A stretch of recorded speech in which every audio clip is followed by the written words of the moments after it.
गृहमंत्री अमित शहांनी बीडमधील कंकालेश्वर मंदिराची 12 एकर जमीन वक्फ बोर्डाच्या ताब्यात असल्याचं सांगितलं आणि पुन्हा एकदा जमिनीचं हे प्रकरण चर्चेत आलं।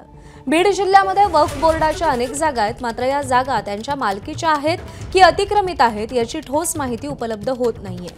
कंकालेश्वर मंदिर परिसरातून आमच्या प्रतिनिधींनी आढावा घेतलाय, पाहूया।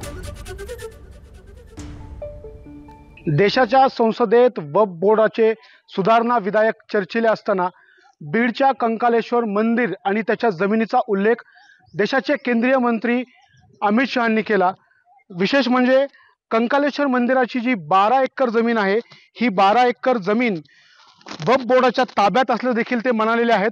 आपण बघू शकतो कंकालेश्वर मंदिराच्या मागचा जो भाग आहे, हे जो संपूर्ण डोंगर दिसतोय, हा डोंगरच तो परिसर आहे जे 12 एकर मध्ये येतो। सर्वे नंबर 91, 92 आणि 1 असे 3 सर्वे नंबर या ठिकाणी त्या जमिनीचे आहेत असल्याचं समजतंय। मात्र आपण दुसरीकडे बघायला गेलो तर जिल्ह्यामध्ये वक्फ बोर्डाच्या इतरही जमिनी आहेत, पण त्यांच्या स्वतःच्या मालकीच्या आहेत किंवा अतिक्रमित केलेल्या आहेत याची माहिती भेटलेली नाहीये।